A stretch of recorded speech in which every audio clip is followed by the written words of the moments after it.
Esprit Saint, apprends-moi à entendre Jésus dans chaque décision que je prends. Certains jours, les décisions viennent rapidement. Quoi dire, où aller, à qui faire confiance. D'autres jours, les choix sont plus lourds, de ceux qui pourraient changer la direction de nos vies. Dans ces moments, nous aspirons à quelque chose de plus que notre propre raisonnement. Nous désirons ardemment entendre une voix stable, sage et pleine d'amour. Il existe une voix qui ne trompe jamais. C'est la voix qui a parlé au-dessus des eaux au commencement, la voix qui a calmé la tempête d'un mot, la voix qui a appelé Lazare hors du tombeau. Cette voix appartient à Jésus. Pour chaque croyant, l'Esprit Saint est là pour faire connaître cette voix au cœur de nos vies quotidiennes. Il ne s'agit pas d'expériences mystiques réservées à une élite choisie. Il s'agit d'une relation si proche, si constante, que son murmure peut vous atteindre pendant que vous êtes dans les embouteillages, en train de faire la vaisselle ou dans un couloir avant une conversation difficile. L'Esprit Saint n'est pas distant. Il est la présence vivante de Jésus en vous, guidant, consolant et révélant la vérité. Mais la vérité est que beaucoup d'entre nous vivent entourés de bruit, le bruit de nos propres pensées, le bruit des opinions du monde, le bruit de la peur et du doute. Ce n'est pas que Jésus a cessé de parler, c'est que nous avons cessé d'être assez silencieux pour l'entendre. Ce voyage consiste à changer cela. Il s'agit d'accorder votre cœur si finement à sa fréquence que sa voix devient le son le plus familier de votre âme. Il s'agit de laisser l'Esprit Saint tisser ses conseils dans chacun de vos choix, pour que chaque pas que vous faites soit en rythme avec le ciel. Aujourd'hui, nous explorerons comment la Bible nous enseigne à l'entendre clairement, non seulement dans les grands moments, mais dans les petits carrefours de la vie quotidienne. Car lorsque l'Esprit Saint vous apprend à entendre la voix de Jésus, chaque décision devient une opportunité de suivre celui qui vous aime le plus. Numéro 1. Reconnaître l'Esprit Saint comme la voix de Jésus. Jésus n'a jamais voulu que ses disciples se sentent abandonnés lorsqu'il est monté au ciel. Avant de partir, il a fait une promesse qui devrait encore toucher nos cœurs aujourd'hui. Mais le Consolateur, l'Esprit Saint, que le Père enverra en mon nom, vous enseignera toutes choses et vous rappellera tout ce que je vous ai dit. Jean 14h26. L'Esprit Saint n'a pas été envoyé pour être une présence silencieuse dans nos vies. Il est venu pour communiquer activement, révéler et guider. Quand il parle, c'est Jésus lui-même qui parle dans nos cœurs. L'Esprit Saint n'est pas une influence lointaine ou une simple intuition vague que l'on ressent parfois. Il est une personne, l'Esprit de Dieu qui habite en vous. Sa voix est personnelle, intentionnelle et ancrée dans la vérité. Lorsque vous commencez à le voir non comme une force abstraite, mais comme la présence vivante de Jésus, votre relation avec lui change. Vous cessez d'attendre des occasions spéciales pour entendre Dieu et commencez à vous attendre à ce qu'il vous guide dans les moments ordinaires, car il est toujours avec vous. Jésus a comparé cette relation à celle d'un berger et de ses brebis. Mes brebis entendent ma voix, je les connais, et elles me suivent, Jean 10h27. Les brebis ne reconnaissent pas la voix du berger en étudiant un manuel. Elles la connaissent par une exposition constante, en marchant avec lui jour après jour, en étant nourries et protégées par lui. De la même manière, nous apprenons à reconnaître la voix de Jésus par une communion constante et intime avec l'Esprit Saint. Cette reconnaissance grandit à travers l'expérience et l'abandon. Parfois, son guidage viendra comme une douce conviction dans votre cœur, une clarté soudaine dans vos pensées ou une écriture rappelée au bon moment. D'autres fois, sa voix peut traverser votre raisonnement avec une audace inattendue, vous défiant de lui faire confiance au-delà de votre zone de confort. Et voici la beauté, vous n'avez pas besoin d'être parfait pour commencer. Le berger s'engage à vous apprendre à l'entendre. Même si vous faites un faux pas, il vous rappellera patiemment. Plus vous vous penchez vers lui, plus sa voix se distinguera des autres. Reconnaître l'Esprit Saint comme la voix de Jésus n'est pas seulement la première étape, c'est le fondement sur lequel repose tout autre aspect de l'écoute de Dieu. Sans cette compréhension, vous passerez votre vie à douter si ce que vous entendez vient de Dieu ou de vous-même. Mais avec elle, vous marcherez avec confiance, sachant que le même Jésus qui a marché avec ses disciples vous parle encore aujourd'hui à travers l'Esprit qui vit en vous. Numéro 2. Dégagez le bruit, supprimez les distractions qui étouffent sa voix.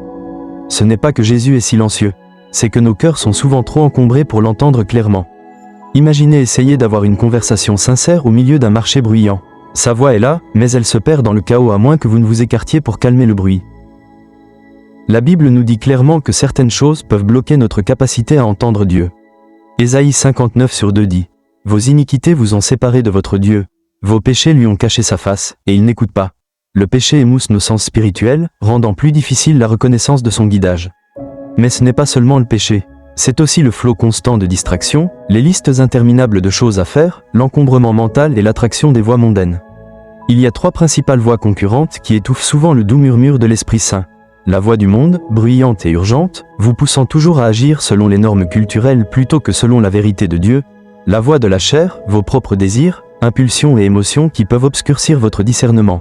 et la voix de l'ennemi, les mensonges et accusations de Satan qui déforment le caractère de Dieu et tordent sa parole. Pour entendre véritablement Jésus à travers l'Esprit, vous devez être intentionnel pour faire taire ces voix. La Bible nous donne des pratiques claires pour aider. La repentance, pas seulement dire désolé, mais se détourner de tout ce qui vous éloigne de lui, restaure la clarté. Le jeûne, mettre de côté les conforts physiques ou mentaux pour concentrer votre attention sur Dieu, peut affiner vos oreilles spirituelles, même s'il s'agit d'un court jeûne des médias ou des divertissements. Le silence, arrêtez, et sachez que je suis Dieu, Psaume 46/10. Créer de l'espace pour le calme permet à la voix de l'esprit de s'élever au-dessus du bruit. L'un des aspects les plus négligés de l'écoute de Dieu est la marge, créer de l'espace dans votre emploi du temps et dans votre esprit.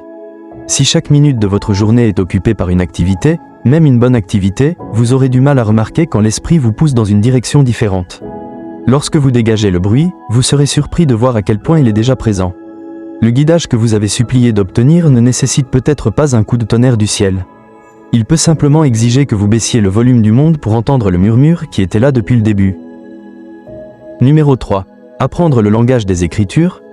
Si vous voulez vraiment entendre la voix de Jésus dans vos décisions quotidiennes, vous devez commencer par le fondement qu'il vous a déjà donné, sa parole. L'Esprit Saint ne contredira jamais les Écritures, car il est celui qui les a inspirées. Paul écrit dans 2 Timothée 3/16-17, « Toute écriture est inspirée de Dieu et utile pour enseigner, réprimander, corriger et former à la justice, afin que le serviteur de Dieu soit parfaitement équipé pour toute bonne œuvre. » Quand l'Esprit parle, ses paroles s'harmonisent parfaitement avec ce que Dieu a déjà dit à travers la Bible. Considérez les Écritures comme le vocabulaire de l'Esprit. Plus vous vous immergez dans la Bible, plus vous devenez familier avec son ton et ses modes de parole. Tout comme un enfant apprend à reconnaître la voix de ses parents par une interaction constante, vous apprenez à distinguer la voix de Dieu en saturant votre esprit et votre cœur de sa parole.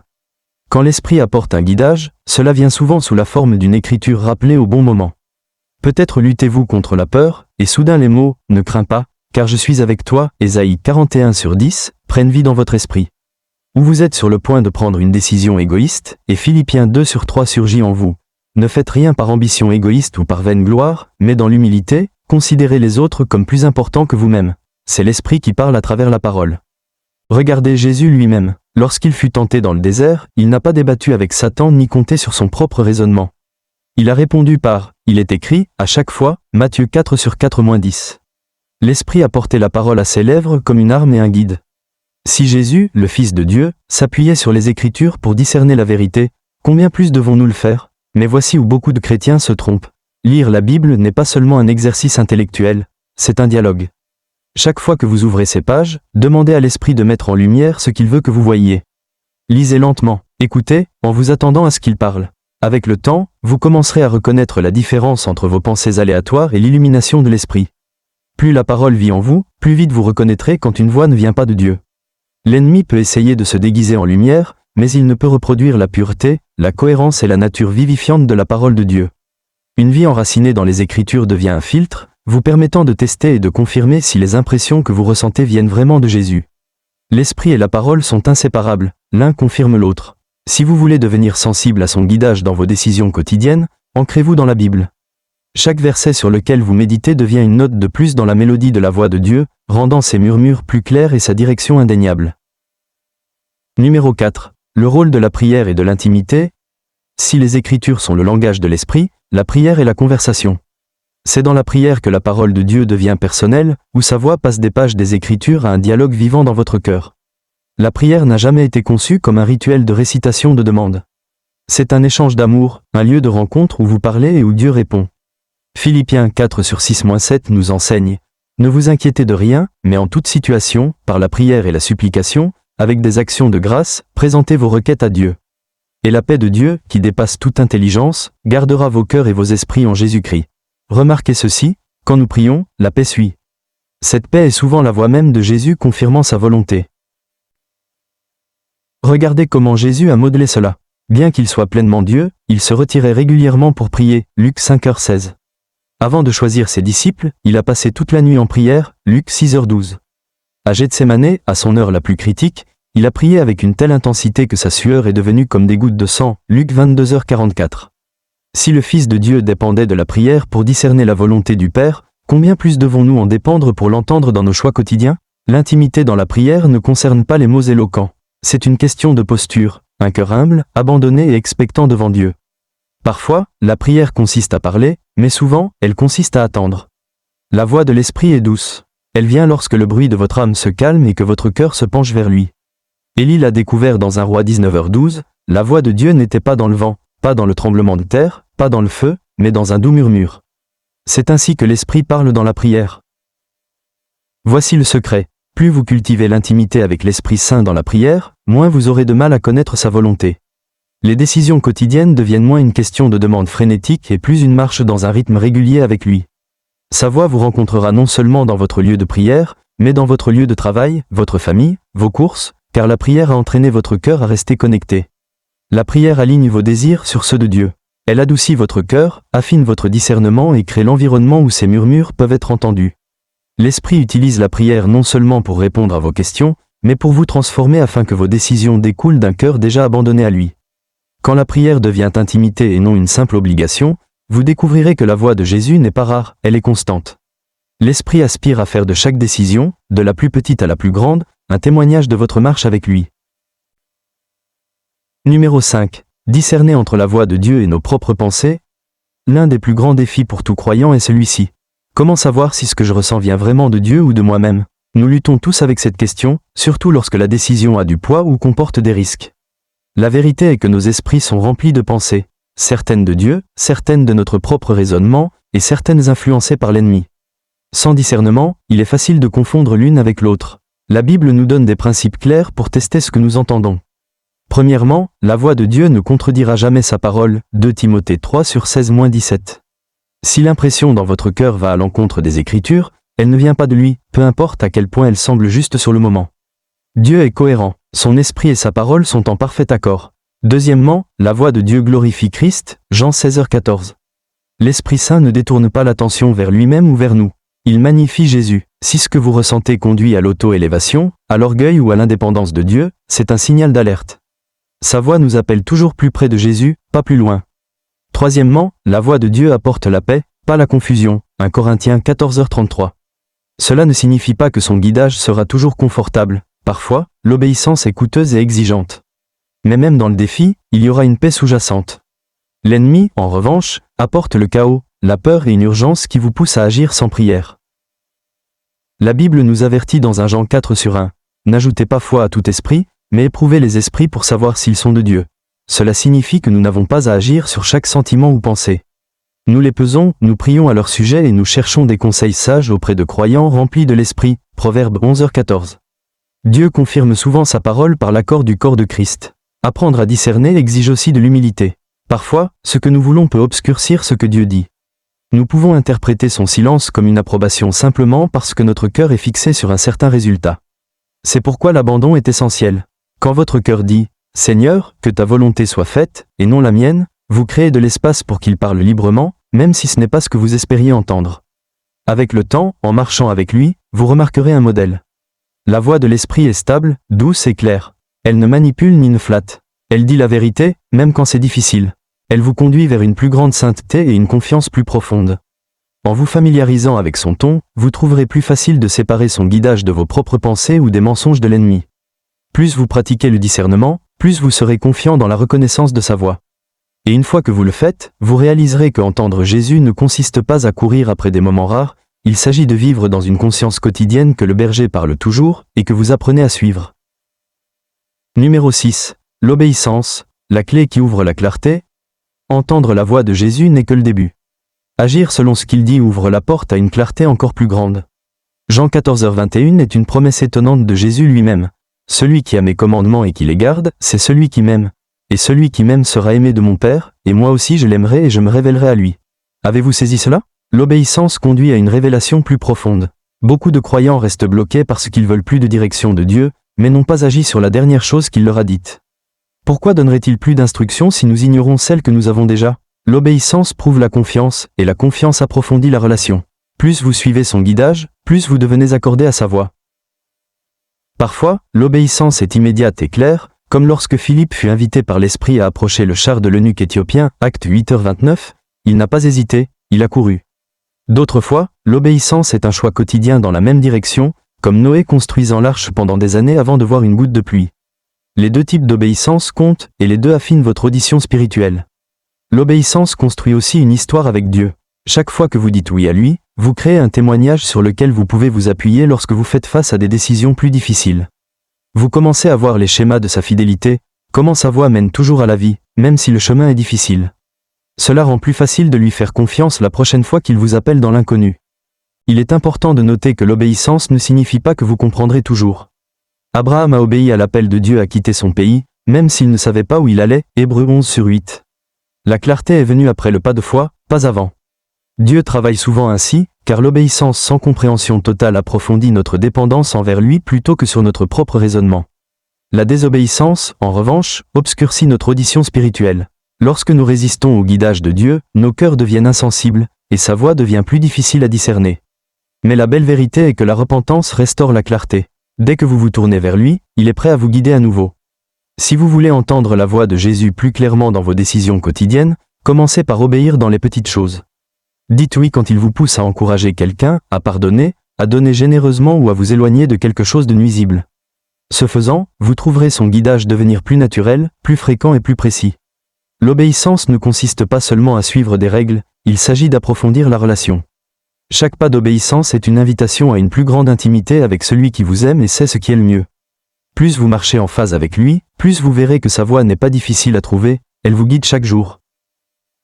Numéro 7. Marchez en phase avec l'esprit quotidiennement. Lorsque Paul a écrit dans Galates 5h25, « Puisque nous vivons par l'esprit, marchons aussi par l'esprit », il dépeignait une image d'alignement constant, pas de vérifications occasionnelles.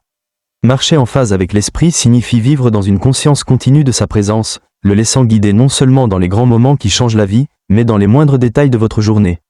Il ne s'agit pas de vivre dans la peur de faire le mauvais choix, mais de cultiver une sensibilité si réelle que le murmure de l'esprit façonne naturellement vos pensées, vos paroles et vos actions. Imaginez marcher côte à côte avec un ami proche. Vous remarquez quand ils ralentissent, quand ils s'arrêtent pour regarder quelque chose, quand ils prennent un nouveau chemin. Cette conscience vient de la proximité et de l'attention. Il en va de même avec l'Esprit Saint. Plus vous restez près, plus vous devenez accordé à son rythme. Marcher avec lui quotidiennement signifie l'inviter dans toutes les sphères de votre vie. Quand vous vous réveillez, reconnaissez sa présence. Avant de faire des plans, demandez sa sagesse. Quand un conflit survient, faites une pause pour écouter son conseil. Cela ne nécessite pas de longues pauses pour une prière profonde à chaque fois.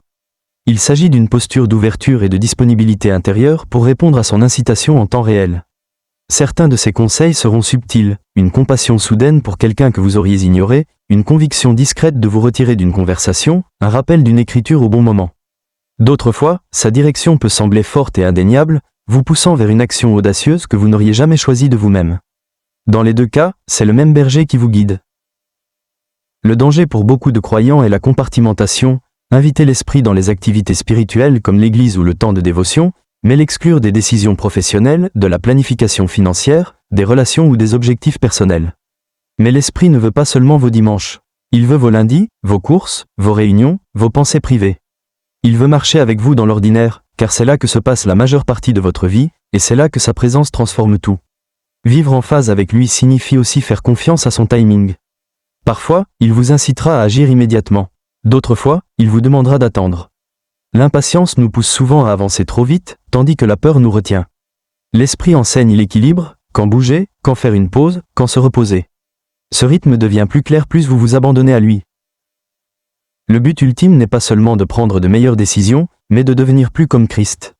En marchant avec l'Esprit, son fruit commence à croître en vous. Amour, joie, paix, patience, bonté, bienveillance, fidélité, douceur et maîtrise de soi. Galates 5/22-23. Ces qualités ne viennent pas en essayant plus fort, elles viennent en restant connectées à la vigne, en écoutant et en répondant moment après moment.